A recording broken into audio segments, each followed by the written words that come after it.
নমস্কার বন্ধুরা, আজকে তোমাদের সাথে শেয়ার করব সোয়াবিনের একটি রেসিপি, যেটা বাচ্চারা মাঝে মধ্যেই খাওয়ার জন্য বায়না করে। খুব অল্প সময়ে কোনো ঝামেলা ঝুঁকি ছাড়া তোমরা বানিয়ে ফেলতে পারবে, আর খেতেও হবে দুর্দান্ত। প্রথমে কড়াইয়ে জল গরম করে 200 গ্রাম মতো সোয়াবিন ঢাকা দিয়ে সেদ্ধ করে নিলাম।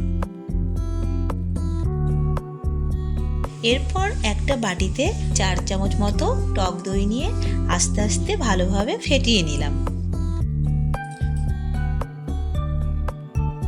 এরপর সেদ্ধ করে রাখা সয়াবিন ভালো করে হাত দিয়ে চিপে জল ঝরিয়ে নিলাম।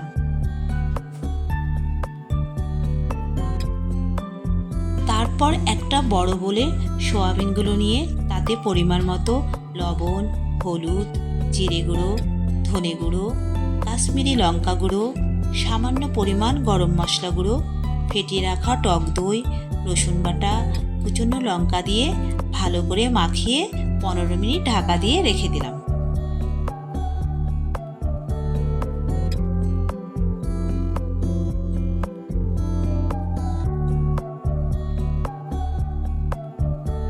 এরপর মাঝারি সাইজের 4টি আলুর খোসা ছাড়িয়ে সাইজ করে সুন্দরভাবে কেটে নিলাম।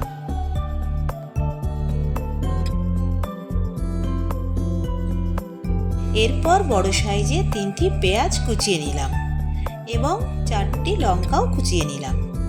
আপনারা আপনাদের ইচ্ছে মতো লঙ্কা ব্যবহার করবেন।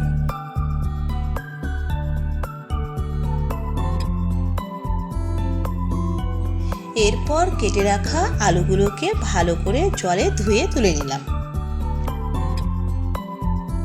এরপর গ্যাস অন করে কড়াই বসিয়ে দিয়ে পরিমাণ মতো সরষের তেল দিলাম। কুচিয়ে রাখা লঙ্কা, পেঁয়াজ তেলে ছেড়ে দিলাম। যতক্ষণ না পেঁয়াজ বাদামি হচ্ছে ততক্ষণ ভাজতে হবে।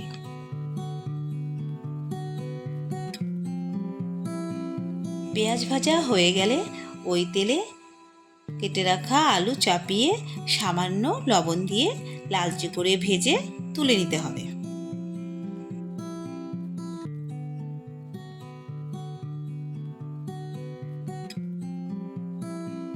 এরপর ভেজে রাখা পেঁয়াজ ব্লেন্ডারে দিয়ে তার মধ্যে 1 কুচি টমেটো, 4টে লঙ্কা দিয়ে পেস্ট করে নিলাম।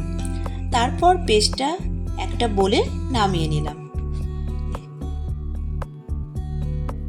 এরপর কড়াইয়ে তেল দিয়ে 2টো শুকনো লঙ্কা, 2টো তেজপাতা, 1 টুকরো দারচিনি, 5 ফোড়ন দিয়ে কিছুক্ষণ নেড়ে ম্যারিনেট করে রাখা সয়াবিন দিয়ে দিলাম। তারপর ব্লেন্ডারে করা মশলাটা কড়াইয়ে দিয়ে দিলাম এবং কিছুক্ষণ ভালো করে কষে নিলাম। পরিমাণ মতো নুন ও জল দিয়ে ভেজে রাখা আলুগুলো ছেড়ে দিলাম। এরপর 5 থেকে 6 মিনিট ভালো করে কষিয়ে নিয়ে তাতে কিছুক্ষণ ঢাকা দিয়ে সেদ্ধ হতে দিলাম।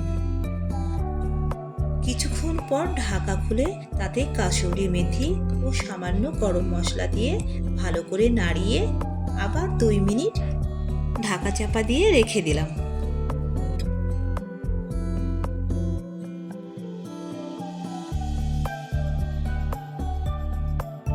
এরপর ঢাকা খুলে একটা বোলে নামিয়ে সুন্দর করে পরিবেশন করে নিলাম। আশা করি তোমরা রেসিপিটা বাড়িতে বানিয়ে দেখবে এবং আমাকে কমেন্টে জানাবে কেমন হয়েছে। প্লিজ আমাদের চ্যানেলকে লাইক, শেয়ার এবং সাবস্ক্রাইব করে দেবে।